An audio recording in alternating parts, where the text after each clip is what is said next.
Bienvenidos a Fotograma 24. El día de hoy responderemos una de las preguntas que ustedes me dejaron en mi cuenta de Instagram, DavidArce-2. Recuerda que si quieres hacer la siguiente pregunta en un próximo video, me puedes escribir en Instagram o Twitter como DavidArce-2, en la página de Facebook de Fotograma 24 o aquí mismo en la caja de comentarios de YouTube. Y bueno, lo que Jiménez Eduardo nos pregunta en esta ocasión es lo siguiente. Hola David, muy bueno el contenido de tu canal. Quería preguntarte cuál es la función de la distancia que pide la configuración de los altavoces de un teatro en casa. Gracias y saludos. Bueno, yo supongo que me estás preguntando de un sistema de cine en casa tradicional, hablando de un receptor con sus bocinas independientes y su subwoofer, porque por ejemplo hay otros sistemas que son el todo en uno o barras de sonido que te terminan preguntando un ajuste de distancia universal. Cuando hablamos de sistemas de distancia universal en una barra de sonido, en un sistema que incluye todo, seguramente se está refiriendo a la distancia entre la pantalla y donde se va a sentar el oyente. Esto puede ser porque de eso depende el volumen, de eso dependen los efectos, etc. Pero en el caso de un cine en casa tradicional, este ajuste tiene una función muy específica. Al momento de comenzar a hablar de sistemas multicanal, estamos abordando el tema de que el sonido viaja a una cierta velocidad y esta velocidad determina en qué momento va a llegar ese sonido a tus oídos. Pero ahora, cuando una bocina está más lejos que otra, pues evidentemente va a haber un cambio. Por ejemplo, cuando escuchamos un trueno, vemos el trueno y después escuchamos el estruendo. Nuevamente tiene que ver con que la velocidad del sonido no es tan rápida como la velocidad de la luz. Entonces, cambios de tal vez unos 2-3 centímetros pueden generar una percepción de que un sonido no está funcionando correctamente. 3 centímetros, aunque no lo crean, es una distancia que puede cambiar completamente tu experiencia de cine en casa. Hay varios demos que utiliza Odyssey para mostrar cómo, por ejemplo, antes de hacer una calibración, la lluvia en la película de John Wick 1 se escucha toda dispersa, no se escucha correctamente.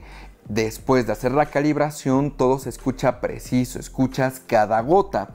Y eso es porque en esa película en específico, la lluvia funciona a través de un montón de canales en esa escena. En algunas películas tal vez la lluvia solamente viene de un par de bocinas. Tal vez en otra película viene de la bocina central o de las bocinas estéreo. Si ese par de bocinas están en sincronía, van a funcionar perfectamente. Cuando hablo de sincronía, significa que el sonido que producen esas bocinas llegan a tus oídos simultáneamente. En ese caso, no va a haber ningún contratiempo. Pero ahora, el problema es cuando utilizas más bocinas en un cine en casa. Conforme tú vas añadiendo bocinas, se vuelve más complejo el sistema. Y es una de las razones por la que, por ejemplo, algunos ingenieros de sonido o productores de música amateurs ahorita están utilizando eso como un pretexto para no mezclar en Dolby Atmos. Dicen, es que es demasiado difícil estar coordinando cada bocina, los retardos, o los tengo que poner a la misma distancia, etc. La realidad es que siempre el retardo del sonido, para hacerlo correctamente, se tiene que implementar. Si no lo implementas, por más que sean un par de bocinas, va a haber un problema tanto de fuera de fase, como que la imagen del sonido no va a ser correcta, etc. Entonces, este ajuste de distancia es muy importante en un receptor de cine en casa, porque si tú, por ejemplo, tienes la bocina derecha surround a unos 50 centímetros de tu oído y la bocina izquierda surround a 60, nosotros queremos que el sonido llegue al mismo tiempo a tus oídos, porque de esa manera, si ambas bocinas producen el mismo sonido para que sientas que hay algo en el centro, se va a escuchar en el centro. Si la distancia no es la correcta, va a parecer que una bocina tiene un volumen mucho más alto. No es que el volumen sea más alto, solamente va a ser esa la percepción, se va a escuchar incorrecto. Cuando tú haces una calibración o ajustas correctamente el control de distancia de tu receptor, todo eso que se escuchaba caótico, que no tenía enfoque, que por ejemplo la imagen frontal del sonido no se escuchaba correcta, se va a terminar corrigiendo. Muchas veces escuchamos que hay audiófilos que dicen, es que la imagen frontal es impresionante, ubicaba de cada lugar del que venía un instrumento, el sonido de la trompeta, el piano y en el centro alguien cantando.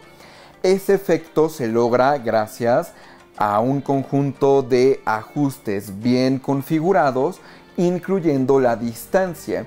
Si la distancia no es correcta entre las dos bocinas frontales, de pronto las voces se van a escuchar o del lado derecho o del lado izquierdo. Cuando las distancias están correctas, se va a escuchar como si fueran una sola bocina, pero con efectos de, digamos, paneos.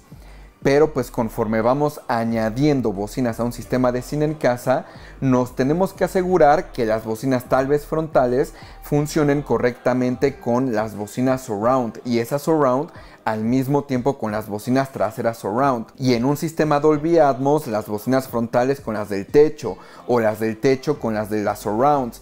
Todas tienen que funcionar como si fueran una sola, o sea, tener una gran coordinación entre sí. Y pues sí, ese es el objetivo de poner las distancias correctamente. Ahora, mucha gente siempre me dice, oye, es que hice mi calibración y la distancia que aparece tras la calibración no es la misma que la distancia física. Y eso es porque los sistemas de calibración no miden distancias físicas, miden distancias acústicas. Entonces, un receptor, un sistema de calibración va a hacer mejor el trabajo de determinar la distancia entre la bocina y el micrófono, en cuánto tiempo llega ese sonido al micrófono. Mi recomendación es que esa distancia no la cambien. Como se las marca el sistema de calibración, probablemente sea la correcta. Ahora, también hay casos en los que después de hacer una calibración, el subwoofer, bueno, el receptor te dice que el subwoofer está a 2 cuadras a la derecha de tu casa. Pero pues nuevamente es una distancia acústica. ¿Por qué? Porque tal vez tu subwoofer lo tienes junto, pero muchos subwoofers actualmente tienen procesamiento de sonido, de ecualización. Son sistemas ya digitales. Entonces lo que puede suceder en ese caso es que haya un retardo y ese retardo lo va a contemplar el sistema de calibración y por lo tanto te va a decir que está mucho más lejos de lo que realmente está. Pero ahora también está la situación contraria. También llega a suceder que un sistema de calibración, al medir la distancia acústica, no contempla otros aspectos del sistema de sonido. Entonces, por ejemplo, cuando un subwoofer está a la distancia acústica correcta, tal vez no sea la mejor distancia en la configuración o el mejor retardo para que funcione acorde a los demás componentes del sonido. Y entonces tú tienes que modificar la distancia del subwoofer para que funcione lo mejor posible en tu sistema de cine en casa. Entonces, pues sí, hay varias razones por las que vale la pena hacer la calibración y ese ajuste de distancia, por lo menos intentar ajustarlo basado en una cinta métrica ya de perdida. El mejor método para determinar distancias es a través del sistema de calibración. Oye David, pero a mí no me gusta todo el procesamiento de los sistemas de calibración, no quiero ecualizar, quiero escuchar mis bocinas tal cual yo las compré, por eso las compré, yo no quiero cambiar nada. Perfecto, lo único que tienes que hacer es iniciar el sistema de calibración que determine volúmenes y distancia y párale de contar. Desactivas todo lo demás y vas a obtener los ajustes correctos. Y es por eso que también los sistemas de calibración son muy pero muy importantes. Si un sistema de sonido que tú compres no tiene un ajuste de distancia, pues evidentemente no es un sistema que esté construido para brindarte la mejor calidad de sonido y la mejor calidad de imagen del sonido. Normalmente estos ajustes de distancia van a estar específicamente en el procesador, en el receptor, en un televisor, en una barra de sonido, etc. No van a estar en la bocina, ni en el amplificador, ni en ningún componente que se dedique a dar energía. Debe de estar en el procesador. O sea, también un receptor. El receptor tiene un procesador por dentro. Y bueno, pues espero con esto haber resuelto tu pregunta. Recuerden que me pueden escribir en Instagram o Twitter como davidarce-2, en la página de Facebook de Fotograma 24 o aquí mismo en la caja de comentarios de YouTube. Soy David Arce y nos vemos la próxima.